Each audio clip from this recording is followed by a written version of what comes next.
Namun, dengan sistem pendukung yang lengkap, waktu untuk sampai di Suriah bisa hampir dikurangi menjadi 6 jam.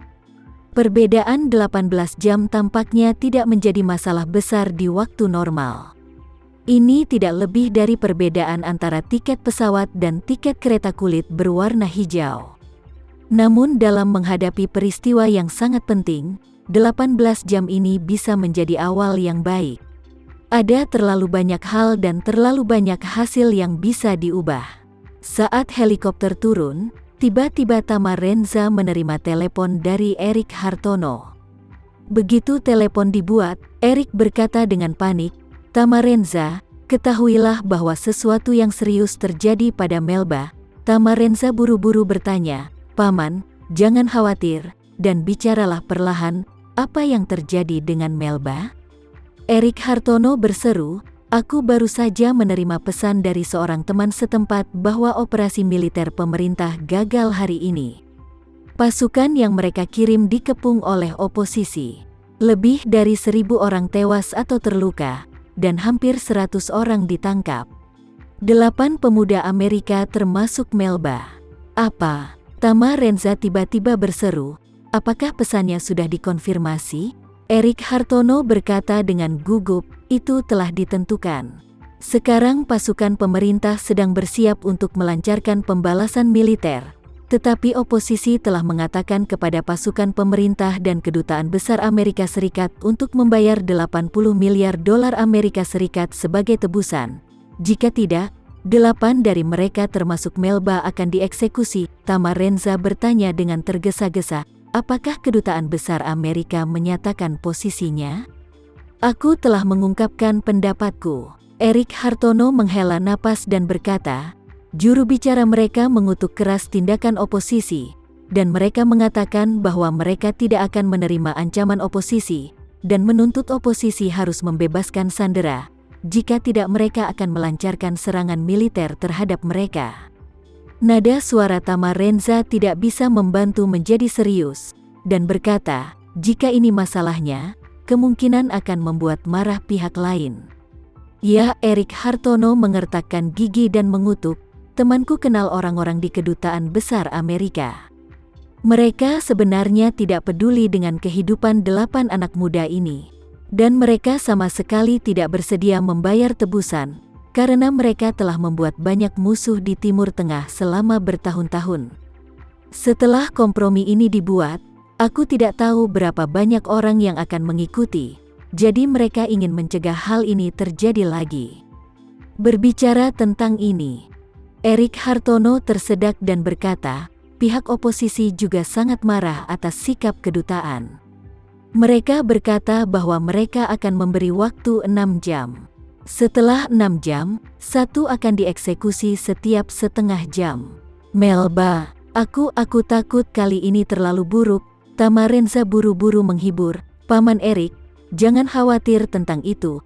Erik menangis getir dan berkata, "Hei, bagaimana mungkin aku tidak khawatir? Aku akan kena serangan jantung sekarang. Dan aku sangat menyesalinya. Aku menyesal membuat Melba dinaturalisasi pada saat itu. Dia lahir di Amerika Serikat pada saat itu, jadi dia dinaturalisasi secara alami pada saat itu. Jika dia adalah warga negara Indonesia, dia pasti akan kembali kali ini. Akan ada perubahan haluan.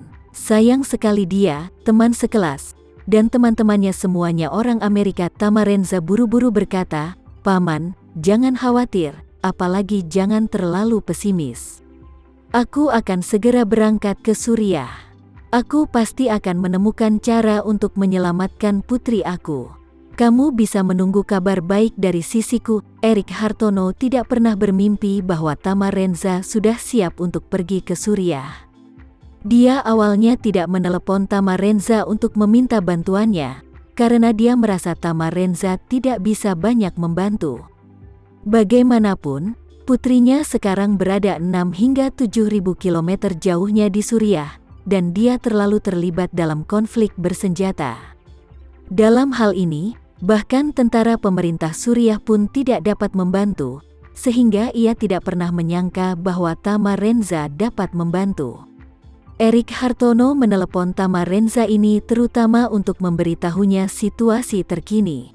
Oleh karena itu, ketika dia mendengar Tama Renza mengatakan bahwa dia siap untuk pergi ke Suriah, dia terkejut berbicara. Setelah beberapa saat, dia tanpa sadar bertanya, "Tama Renza, bagaimana kamu akan pergi ke Suriah?" Tempat itu bahkan tidak terhubung dengan penerbangan sipil. Tama Renza sudah turun dari helikopter dan melangkah ke Concorde ramping di depannya. Saat dia berlari menaiki tangga naik mobil, dia berkata kepada Erik Hartono di telepon, "Aku membiarkan keluarga Renza mengatur pesawat untuk terbang ke Beirut, ibu kota Lebanon, dan kemudian memasuki Suriah dari Beirut." Erik Hartono mendengar ini dan segera berkata dengan bersemangat, "Tama Renza, kamu serius?" Tama Renza berkata, "Tentu saja, aku sudah berada di bandara di sini, dan akan segera lepas landas." Erik Hartono bertanya tanpa sadar, berapa lama waktu yang dibutuhkan untuk sampai ke Suriah?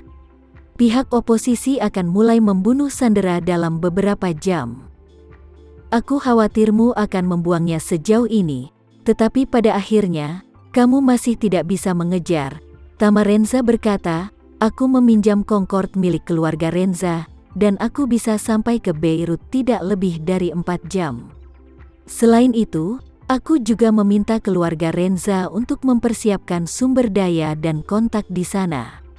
Setelah aku mendarat, aku harus bisa langsung ke Suriah. Ken hanya beberapa puluh kilometer jauhnya dari Suriah, dan seharusnya masih bisa mengejar." Erik Hartono buru-buru bertanya lagi, "Kalau begitu, bisakah aku ikut denganmu?" Tama Renza berkata, "Paman, waktu hampir habis. Aku akan lepas landas dalam 5 menit. Kamu bisa menunggu pesanku di sini dengan ketenangan pikiran. Aku pasti akan membawa putrimu kembali dengan selamat." Erik Hartono berkata dengan penuh rasa terima kasih, "Tama Renza, terima kasih banyak."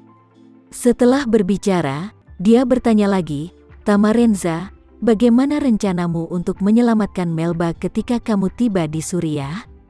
Aku berjanji kepada paman bahwa kamu tidak boleh mencoba mengambil risiko sendiri. Bagaimanapun, kamu tidak dapat menempatkan dirimu dalam situasi berbahaya, mengerti?" Tama Renza menghibur, "Paman, jangan khawatir, aku berniat menggunakan uang itu untuk menyelesaikan masalah kali ini." Bukankah oposisi Suriah hanya menginginkan uang tebusan?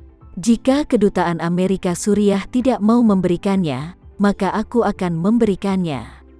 Tama Renza tidak bisa membantu tetapi mengejek dirinya sendiri lagi. Sejujurnya, aku akan menjadi spoiler untuk oposisi kali ini.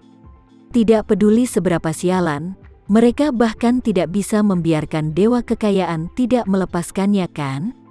Faktanya, Tama Renza hanya menghibur Erik dan menyuruhnya untuk tidak terlalu khawatir. Menggunakan uang untuk menebus seseorang sama sekali bukan gaya Tama Renza. Karena dia tahu bahwa orang-orang yang putus asa seperti itu sama sekali tidak mungkin memiliki kredibilitas sama sekali. Secara umum, penjahat brutal dan kejam seperti itu hanya akan melihat uang terbuka dan pengkhianatan akan mengikuti. Mereka benar-benar mengambil puluhan juta dolar di masa lalu untuk menebus orang. Mereka mungkin tidak hanya tidak membiarkan mereka pergi, tetapi sebaliknya, mereka akan merasa bahwa mereka adalah ikan besar dan menahan mereka dan meminta lebih banyak dolar. Jadi, kali ini dia siap menggunakan kekerasan secara langsung untuk menyelesaikan masalah. Erik Hartono tidak tahu rencana Tama Renza. Ketika dia mendengar bahwa Tama Renza berencana menggunakan uang itu untuk menyelesaikan masalah, dia sedikit lega. Sekian dulu ya video kali ini, kita lanjutkan lagi videonya di lain waktu. Oh iya, bagaimana menurut kalian? Semoga bisa sedikit menghibur kalian semua. Untuk teman-teman yang baru nonton, jangan lupa subscribe ya, hehehe. Dan kalau teman-teman ada yang ingin gabung langganan, bisa langsung gabung saja untuk dapat fitur yang menarik dan sedikit membantu Mimin. Terima kasih banyak sudah menonton, sampai jumpa lagi, bye.